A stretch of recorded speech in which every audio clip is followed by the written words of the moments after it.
Then the man said to Eli, I am he who came from the battle, and I fled today from the battle line. And he said, What happened, my son? So the messenger answered and said, Israel has fled before the Philistines, and there has been a great slaughter among the people. Also your 2 sons, Hophni and Phinehas, are dead, and the ark of God has been captured. Then it happened, when he made mention of the ark of God, that Eli fell off the seat backwards by the side of the gate, and his neck was broken, and he died. For the man was old and heavy, and he had judged Israel 40 years. Now his daughter-in-law, Phinehas' wife, was with child, due to be delivered. And when she heard the news that the ark of God was captured, and that her father-in-law and her husband were dead, that she bowed herself and gave birth, for her labor pains came upon her. And about the time of her death, the woman stood by her and said to her, Do not fear, for you have borne a son.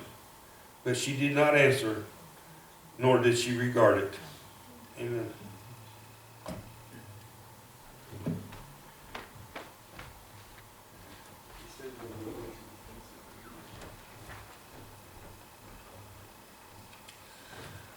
오늘의 설교 본문은 사무엘상 4장 16절에서 22절까지입니다. 그 사람이 엘리에게 이르되 나는 군대에서 나온 자니이다. 내가 오늘 군대에서 도망하였나이다 하니 그가 이르되 내 아들아 거기서 무슨 일이 일어났느냐 하매 그 사자가 대답하여 이르되 이스라엘이 블레셋 사람들 앞에서 도망하였고 또 백성 가운데는 큰 살육이 있었으며 당신의 2 아들 홈니와 비느하스도 죽었고 하나님의 괴는 빼앗겼나이다 하니라. 그가 하나님의 괴를 응급할 때에 엘리가 의자에서 뒤로 넘어져 문 옆에서 목이 부러져 죽었으니 이는 그가 노인이요 몸이 무거웠기 때문이라. 그가 40년 동안 이스라엘을 재판하였더라. 그의 며느리 곧 비느하스의 아내가 아이를 가져 해산할 때가 가까웠더라. 그녀가 하나님의 괴를 빼앗긴 것과 자기 시아버지와 남편이 죽었다는 소식을 듣고 몸을 구부린 채 상고를 겪었으니 이는 그녀에게 고통이 임하였기 때문이더라. 그녀가 죽을 때에 그녀 옆에 섰던 여인들이 그녀에게 이르되 두려워하지 말라 내가 아들을 낳았다 하되 그녀가 응답하지도 아니하며 거기에 주의를 기울이지도 아니하고 말하기를 영광이 이스라엘에서 떠났다 하며 그 아이의 이름을 이가봇이라 하였으니 이는 하나님의 괴를 빼앗겼고 자기 시아버지와 남편이 죽었기 때문이더라. 또 그녀가 말하기를 하나님의 괴를 빼앗겼으므로 영광이 이스라엘에서 떠났다 하였더라.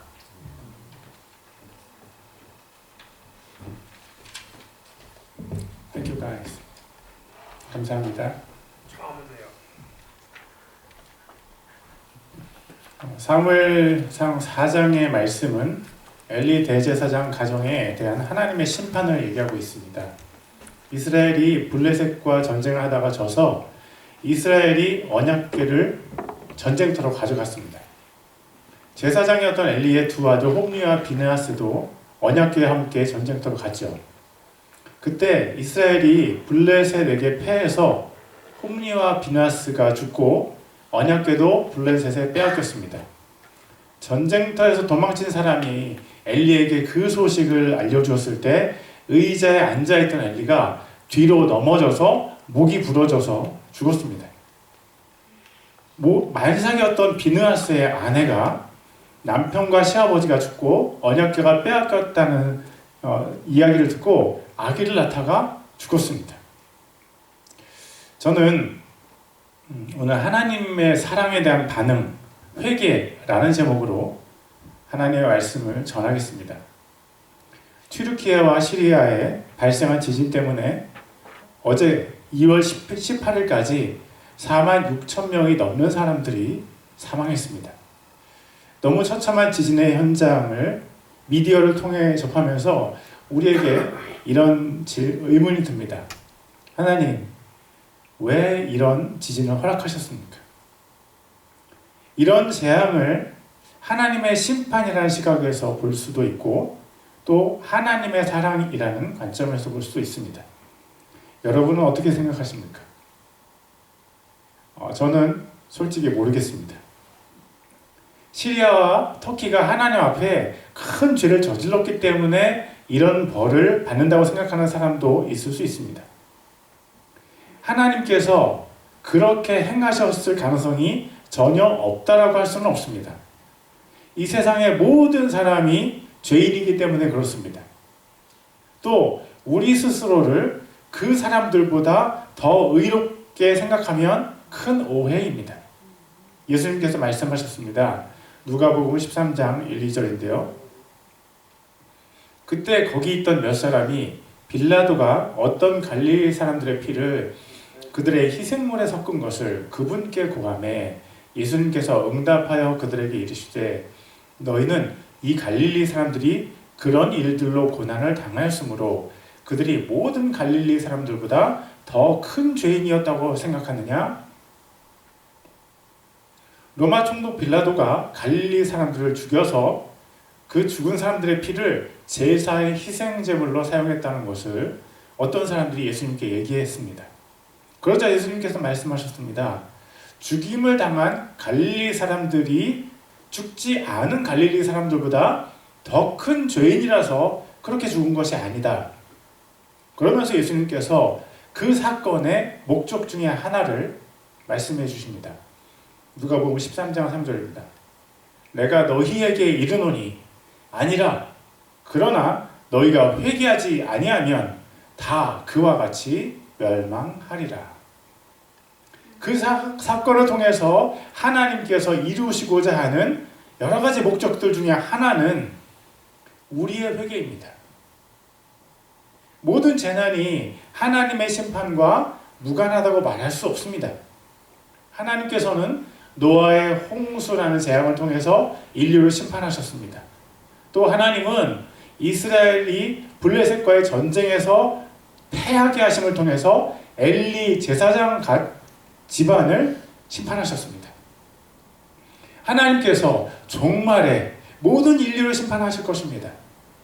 하나님의 심판은 태초부터 종말까지 쉬지 않고 현재 진행형입니다.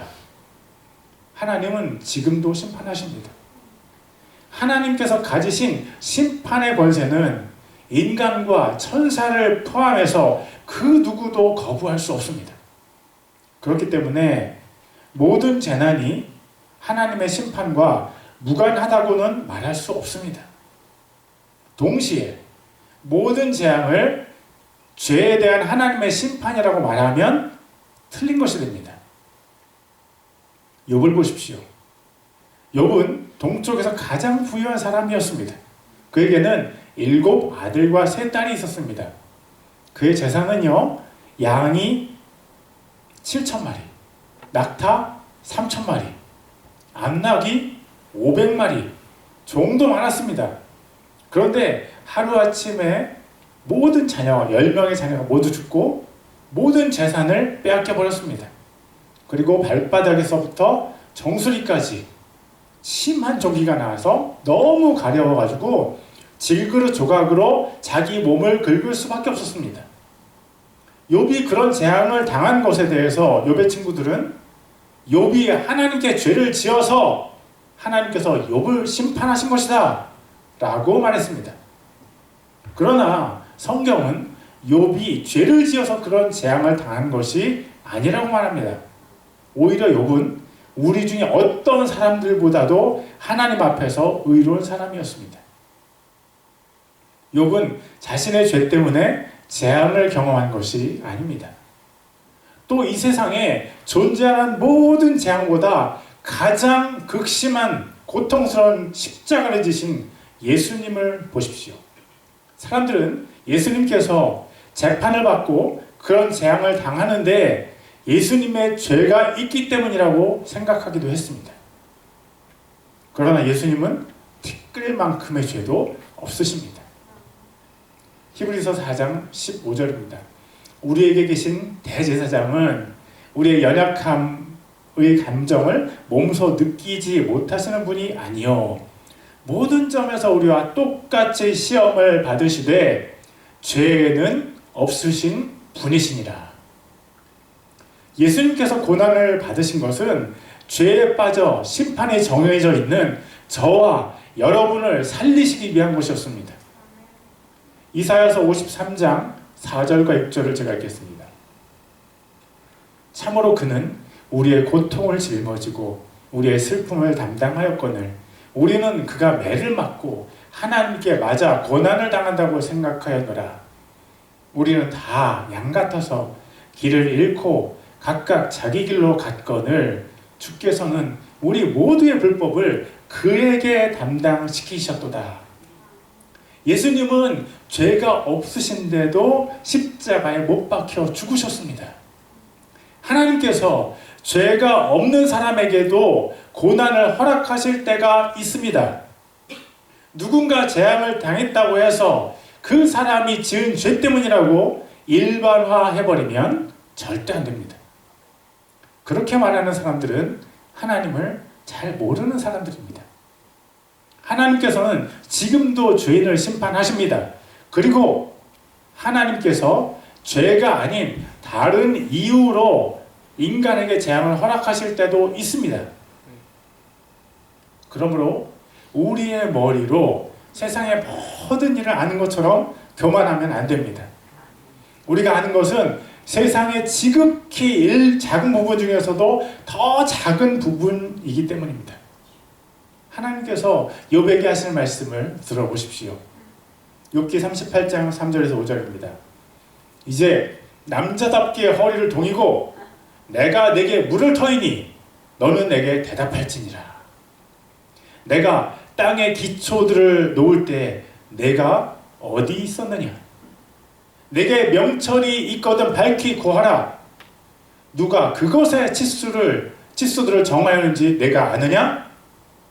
누가 그것 위에 줄을 팽팽히 쳤느냐? 하나님께서 장장 129절 동안에 욥에게 이런 질문을 하셨습니다. 그 질문들을 통해서 의인 욥일지라도 하나님에 대한 지식이 형편이 없음을 하나님께서 드러내셨습니다. 의인이었던 욥이라도 하나님에 대해서 무지했다면 죄인인 우리들은 하나님에 대한 지식이 절대 부족합니다. 형제자매 여러분, 하나님께서 인간 세상에 재앙을 허락하신다고 해서 그것을 하나님의 심판이라고 생각하지 마십시오. 또 그 재앙을 하나님의 심판이 아니라고도 생각하지 마십시오. 그것이 하나님 앞에서 현명한 것입니다. 마태복음 5장 37절입니다. 오직 너희 의사 표시는 예할 것은 예하고 아니오할 것은 아니오하라. 무엇이든지 이것들 이상의 것은 악에서 나느니라. 하나님께서 주신 재앙은 그대로 재앙으로만 이해하십시오. 그것을 우리의 생각으로 하나님의 심판이다 또는 하나님의 심판이 아니다 라고 하는 것은 우리의 생각을 넘어선 교만입니다. 예수님께서도 갈릴리 사람들이 하나님의 심판을 받았다고 말씀하지 않으셨습니다. 그러나 하나님께서 그들에게 재앙을 내리신 여러 가지 목적들 중에 하나를 예수님께서 우리에게 말씀해 주셨습니다. 그것은 우리의 회개입니다. 누가복음 13장 3절 하반절입니다. 그러나 너희가 회개하지 아니하면 다 그와 같이 멸망하리라. 하나님께서 재앙이나 고난을 사람들에게 허락하시는 목적이 여러 가지가 있습니다. 하나님의 그 목적들 중에 하나가 그 재앙이나 고난을 보는 사람들이 회개하는 것입니다. 시리아와 튀르키예에서 얼마나 많은 사람들이 허망하게 죽었습니까? 이 재앙이 하나님의 심판인지 아닌지 우리가 알 수 없지만 분명히 말할 수 있는 것이 있습니다. 이 재앙을 보면서 우리가 회개하기를 하나님께서 원하십니다. 저와 아내는 2000년도에 중국에 가서 2년여 동안 탈북자들에게 신앙 훈련을 시키는 사역을 했습니다. 압록강과 두만강 이 두 개의 강이 북한과 중국의 국경입니다. 제가 중국 쪽 강가에 가서 북한 쪽을 바라보면서 마음이 착잡해졌습니다. 이 강을 경계로 두 나라의 모습이 너무나 판이하게 다르기 때문입니다. 중국 쪽에는 사람들이 사는 마을이나 큰 도시가 있어서 사람들이 많이 왕래했고 활기가 있었습니다. 사람들이 사는 것 어디나 그렇듯이 많은 나무들이 있었고 차들도 매연을 뿜어대고 있었습니다. 그러나 북한 쪽을 보면 북한 사람들은 너무 못 살고 안타깝게 느껴졌습니다. 북한 땅에는 나무를 한 그루도 찾아볼 수 없었고 사람이 수레를 끌고 다니기도 했습니다. 북한에는 사람들이 사는 땅 같은 활기가 없었고 사람들의 차림새는 너무나 남루했습니다. 그들의 표정도 긴장감과 어두움으로 가득 차 있었습니다. 그때 제게 이런 생각이 들었습니다. 저 사람들과 나의 차이는 무엇인가? 저 사람들과 나의 차이는 무엇인가? 아무리 생각해봐도 북한 땅에서 고통을 당하는 사람들과 저의 차이는요, 딱 하나, only one thing. 저 태어난 곳밖에 없습니다. 태어난 곳. 그들은 운이 없게 북한 땅에 태어났고 저는 운 좋게 대한민국에 태어났습니다. 만약 제가 북한에 태어났다면 저도 별 수 없이 그들과 똑같이 살고 있을 것을 생각하니 갑자기 두려운 마음이 들었습니다.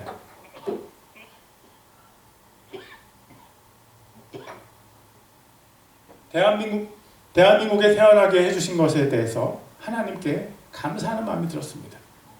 그리고 그런 감사를 하는 저를 보면서 강 건너 북한 사람들에게 미안한 마음도 들었습니다. 우리가 시리아와 튀르키예 사람들의 지진을 보고 또 우크라이나의 전쟁을 보면서 우리가 그곳에 있지 않은 것을 감사하게 되죠. 그러나 우리가 거기서 멈추지 말고 한 발자국 더 나아가야 합니다. 누가복음 13장 3절 그러나 너희가 회개하지 아니하면 다 그와 같이 멸망하리라. 그들의 고난과 재앙을 볼 때 우리가 해야 되는 것이 있다면 그것은 회개입니다. 우리는 우리에게 회개할 수 있는 기회를 주신 하나님께 감사해야만 합니다. 하나님께서 우리를 전쟁터나 지진 지역에 두지 않으시고 멀리서 그곳을 바라보며 회개할 기회를 주신 것이 얼마나 감사합니까? 회개할 기회를 주신 하나님께 감사하며 우리에게 회개의 기회가 있을 때 회개합시다. 엘리 제사장은 회개할 기회들이 있을 때 회개하지 않아서 결국 하나님의 심판을 받았습니다. 엘리 제사장의 집에 대한 심판이 사무엘상 4장에 시작되었습니다. 본문에서 엘리가 목이 부러져 죽었죠. 엘리가 하나님보다 더 사랑했던 두 아들 홈리와 비느하스도 그날 죽었습니다. 엘리의 며느리도 아들을 낳다가 바로 그날 죽었습니다. 그러나 엘리 가문에 대한 하나님의 심판이 사무엘상 4장에서 끝나지 않습니다. 사무엘상 22장에 보면 사울 왕이 아히멜렉과 그의 친척 제사장들 85명을 죽였고 그들의 가족과 어린아이까지 다 죽였는데 그들이 엘리의 자손들입니다. 또 열왕기상 2장에 보면 엘리의 후손인 제사장 아비아달이 제사장 직분에서 쫓겨나게 됩니다. 사무엘상 3장 12절에 하나님 말씀하십니다. God said, 그날에 내가 엘리의 집에 관하여 말한 모든 것을 그에게 다 행하리라. 내가 시작하면 또한 끝을 내리라. 내가 시작하면 또한 끝을 내리라. 하나님께서 심판을 시작하시면 그 심판을 끝내십니다. 우리에게 전쟁이 닥치지 않아서 또는 우리에게 지진이 일어나지 않아서 안심하고 계속 죄를 지으며 살면 될까요? 아닙니다. 하나님께서 우리에게 주신 회개할 기회, 회개할 수 있는 시간에 우리의 최선을 다해서 죄와 싸워야만 합니다. 그래서 우리 자신을 다가올 하나님의 심판에서 구해내야 합니다. 제가 여러분께 한 가지 질문하겠습니다.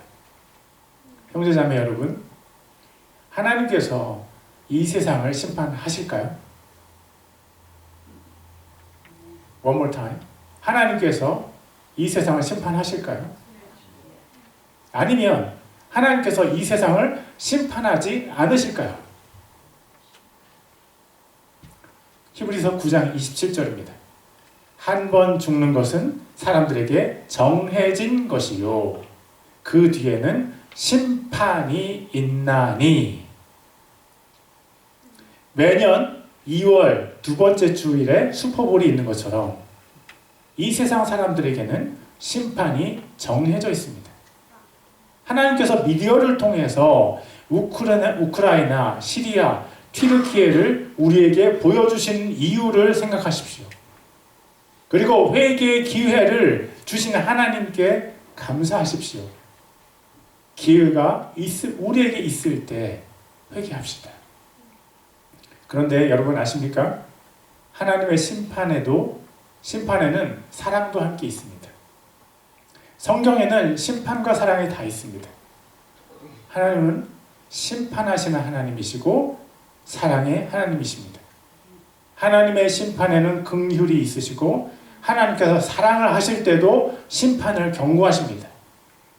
사람도 하나님을 닮았습니다. 성경적인 부모는 자녀를 사랑하면서 훈육도 합니다. 훈육이 없이 사랑만 하는 부모는 자녀를 자기만 하는 자녀로 키웁니다. 자녀에 대한 훈육은 사랑의 다른 이름입니다. 사랑만 주는 교회는 성경적 교회일까요? 아닙니다. 사랑과 함께 치리, 즉 디시플린이 있는 교회가 좋은 교회입니다. 사과나무가 가지치기를 잘 하지 않으면 좋은 사과를 얻기 힘듭니다. 교회도 성경적이지 않은 것을 사랑으로 포용해 주면 교회가 비성경적으로 변하게 됩니다. 교회가 동성애자들을 성경적인 기준으로 회개하라고 말할 수 없다면 그 교회는 이미 성경을 떠난 것입니다. 교회가 사랑이라는 이름으로 폭력을 눈감아 준다면 그 교회는 폭력을 마음껏 행사할 수 있는 싸움판이 될 것입니다. 비성경적인 것들을 치리하는 것이 교회를 사랑하는 것입니다. 사랑만 강조하는 국가가 좋은 국가일까요? 저와 저의 가족은 미국의 영주권을 얻기 위해서 여러 가지 서류를 제출하고 많은 절차를 거치고 많은 돈을 지불하고도 오랜 시간을 기다려야만 합니다. 그런데 미국이 불법 이민자들을 사랑해야 하기 때문에 비록 그들이 조직 폭력배라도 국경만 넘어오면 시민권을 준다면 이 나라는 병들게 되겠죠. 그런 식으로 국경을 개방해야 한다고 주장하는 사람들은 밤에 잘 때 자기 집 문을 활짝 열어놓고 자야 됩니다. 자기 집 문을 열어놓지 않고 자면서 나라의 문은 활짝 열어야 된다고 하는 주장은요, 모순된 것입니다. 사랑과 함께 불법자들을 법대로 징계하는 나라가 건강한 나라입니다. 엘리와 그의 가정에 대한 하나님의 심판은 이스라엘에 대한 하나님의 사랑입니다. 하나님께서 엘리의 집을 심판하지 않으셨다면 이스라엘의 하나님을 무시하는 영적인 흐름이 이어졌을 것입니다. 하나님께서 엘리의 집을 심판하셨기 때문에 사무엘이 영적인 지도자로 설 수 있었습니다. 하나님께서 엘리의 집을 심판하셨기 때문에 사무엘을 통해서 다윗 왕이 이스라엘의 지도자로 설 수 있었습니다. 엘리 집에 대한 하나님의 심판은 이스라엘을 향한 하나님의 사랑에서 비롯된 것입니다. 하나님의 심판에는 하나님의 사랑도 있습니다. 그렇다면 하나님께서 엘리 제사장을 사랑하셨을까요? 하나님께서는요, 엘리에게 충분히 경고하셨습니다. 처음에는 엘리의 두 아들의 악행을 이스라엘 백성들을 통해서 수도 없이 엘리에게 말씀하셨습니다. 엘리는 그때 회개하지 않았습니다. 그 후에 하나님께서 하나님의 사람을 통해서 엘리에게 더 분명히 경고하셨습니다. 사무엘상 2장 34절입니다. 내 아들 홈리와 비느하스가 다 한날에 죽으리니 그들에게 닥칠 이 일이 내게 표적이 되리라. 두 아들에 대한 죽음을 선포하셨을 때 엘리가 회개했다면 이런 일은 일어나지 않았을 것입니다. 그러나 엘리는 여전히 회개하지 않았습니다. 그러자 하나님께서 어린 사무엘을 통해서 다시 한 번 심판을 선포하셨습니다. 사무엘상 3장 13절입니다. 그가 알고 있는 불법으로 인하여 내가 그의 집을 영원토록 심판하리라고 그에게 말하였으니 이는 그의 아들들이 스스로를 더럽혔으나 그가 그들을 억제하지 아니하였기 때문이니라. 하나님께서 이 말씀을 엘리에게 왜 하셨을까요? 내가 받을 심판이니까 알기나 하라고 이 말씀을 주셨을까요? 하나님은 그런 쓸데없는 일을 하시는 분이 아닙니다. 하나님께서 눈동자처럼 보호하시고 사랑하시는 엘리가 악한 길에서 떠나기를 기대하셨기 때문입니다.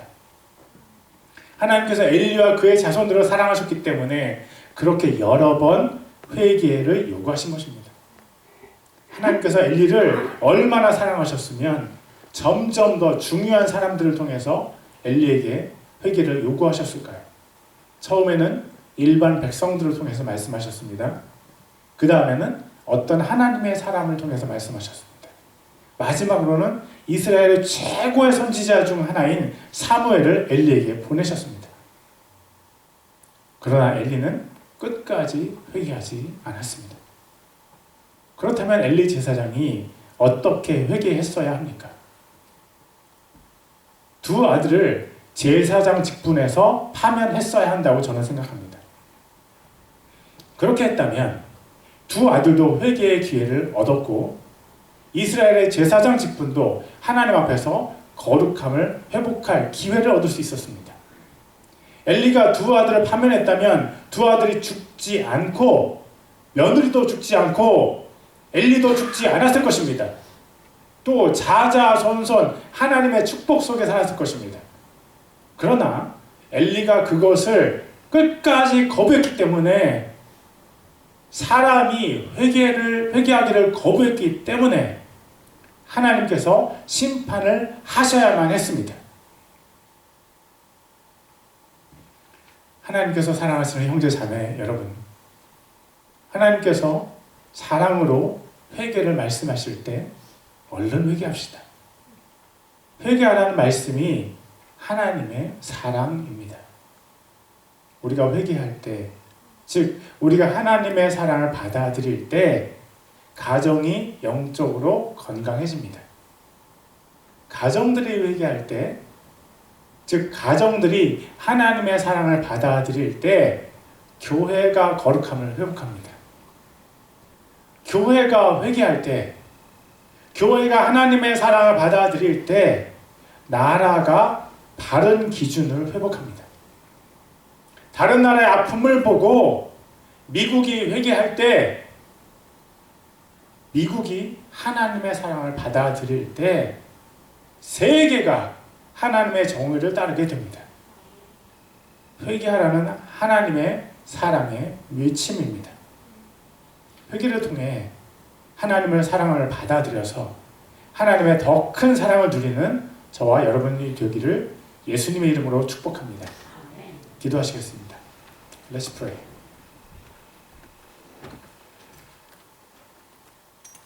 거룩하신 아버지,